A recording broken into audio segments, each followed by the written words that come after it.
Hello friends, welcome to சுவையான சமையல். இன்றைக்கி நம்ம சுவையான சமையல் சேனலில் ரொம்பவே சுவையான நாட்டுக்கோழி பிரியாணி எப்படி செய்கிறது அப்படிங்கிறத பார்க்க போகிறோம். சுவையான சமையல் சேனலை நீங்கள் இன்னும் சப்ஸ்கிரைப் பண்ணலைன்னா சப்ஸ்கிரைப் பட்டனை கிளிக் பண்ணி சப்ஸ்கிரைப் பண்ணிக்கோங்க. கூடவே பக்கத்தில் வர பெல் ஐக்கானை கிளிக் பண்ணி ஆல் செலக்ட் பண்ணிக்கோங்க. இந்த சேனலில் வர வீடியோஸை மிஸ் பண்ணாமல் பாருங்கள். வாங்க வீடியோக்குள்ளே போகலாம். ஒரு குக்கர் எடுத்துக்கோங்க. குக்கர் சூடானதுக்கப்புறமா தேவையான அளவு எண்ணெய் சேர்த்துடலாம். எண்ணெய் சூடானதுக்கப்புறமா கொஞ்சமாக பட்டை சேர்த்துடலாம். 6 கிராம்பு சேர்த்துக்கோங்க. 4 ஏலக்காய் சேர்த்துடலாம். ஒரு அன்னாசி பூ சேர்த்துடலாம். ஒரு ஜாவித்திரி சேர்த்துடலாம்.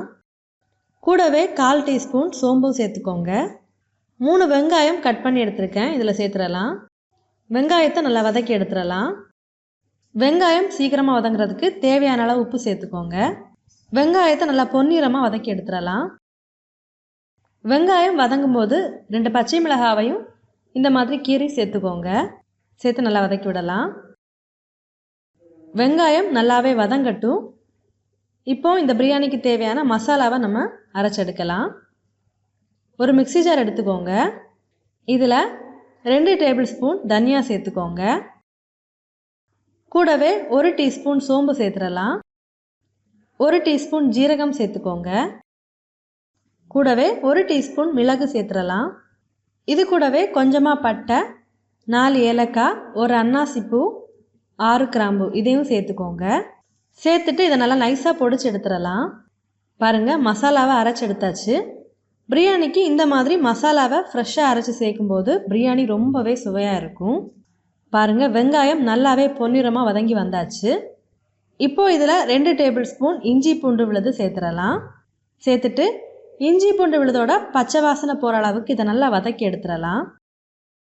இஞ்சி பூண்டு விழுதோட பச்சை வாசனை போனதுக்கப்புறமா 2 தக்காளியை கட் பண்ணி சேர்த்துக்கோங்க. தக்காளியும் நல்லா வதக்கி எடுத்துக்கோங்க. பிரியாணி செய்யும்போது நம்ம இதில் சேர்க்கிற எல்லாத்தையுமே நல்லா வதக்கி செய்யும்போது தான் பிரியாணியோட சுவை ரொம்பவே நல்லா இருக்கும். இப்போ இதில் ரம்பா இலையை கட் பண்ணி சேர்த்து வதக்கி எடுத்துடலாம். பாருங்கள், இந்த அளவுக்கு வெங்காயம் தக்காளி எல்லாத்தையுமே நல்லா வதக்கி எடுத்துக்கோங்க. இப்போது இதில் நம்ம ஃப்ரெஷ்ஷாக பொடிச்சு எடுத்துருந்த மசாலாவாக சேர்த்துடலாம்.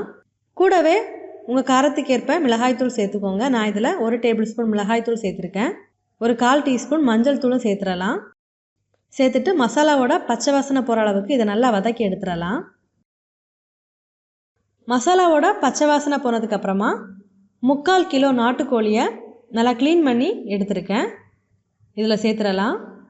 நாட்டுக்கோழியை நம்ம வீட்டிலையே சுலபமாக எப்படி க்ளீன் பண்ணுறது அப்படிங்கிற வீடியோ நான் அப்லோட் பண்ணியிருக்கேன். டிஸ்கிரிப்ஷன் பாக்ஸில் லிங்க் கொடுக்குறேன், உங்களுக்கு தேவைப்பட்டால் செக் பண்ணி பார்த்துக்கோங்க. இந்த மசாலாவோட சேர்த்து இதை நல்லா வதக்கி எடுத்துடலாம். இதில் நம்ம சேர்த்துருந்த எண்ணெய் திரிஞ்சு வர அளவுக்கு வதக்கி எடுத்துக்கோங்க.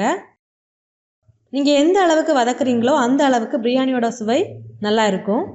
தேவையான அளவு உப்பு சேர்த்துக்கோங்க. பாருங்கள், இதை நல்லாவே வதக்கி எடுத்தாச்சு. இப்போது இந்த இறைச்சி வேகிறதுக்கு தேவையான அளவு தண்ணி சேர்த்துடலாம். சேர்த்து நல்லா கலந்து விட்டுறலாம்.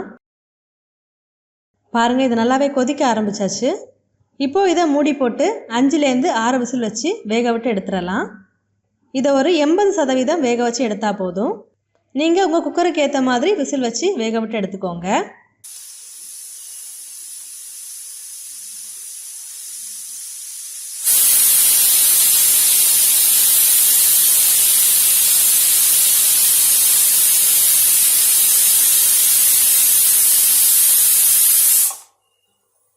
குக்கரோட ப்ரெஷர் ரிலீஸ் ஆகியாச்சு. இப்போ இதை ஓப்பன் பண்ணலாம்.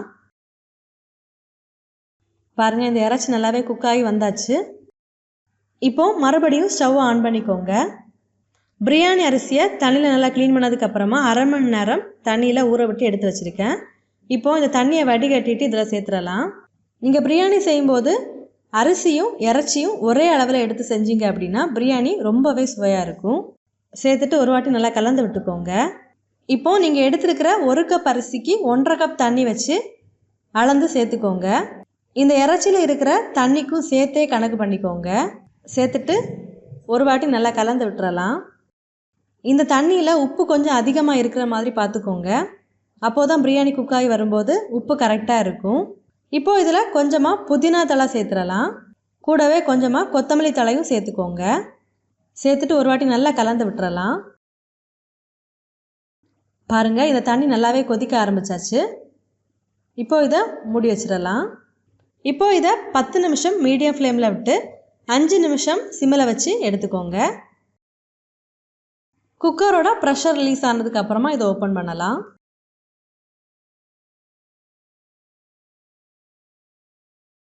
பாருங்கள், பிரியாணி ரொம்பவே சூப்பராக வந்திருக்கு. ரொம்பவே சுவையான நாட்டுக்கோழி பிரியாணி ரெடி ஆயிடுச்சு. நீங்களும் இந்த மாதிரி செஞ்சு பாருங்கள். செஞ்சு பார்த்ததுக்கு அப்புறமா உங்கள் கமெண்ட்ஸை மறக்காமல் எங்களோட ஷேர் பண்ணுங்கள். இந்த வீடியோ உங்களுக்கு யூஸ்ஃபுல்லாக இருந்துச்சு அப்படின்னா நம்மளோட பகிர்ந்து கொள்ளுங்கள். நீங்கள் என்ன நம்ம சுவையான சமையல் சேனலை சப்ஸ்கிரைப் பண்ணலைன்னா மறக்காமல் சேனலை சப்ஸ்கிரைப் பண்ணிக்கோங்க. இந்த மாதிரி சுவையான ஒரு ரெசிபியோட நான் உங்களை சந்திக்கிறேன். அது வரைக்கும் சுவையாக சமைங்க, சுவையாக சாப்பிடுங்க. இந்த வீடியோவை கடைசி வரைக்கும் பார்த்ததற்கு நன்றி.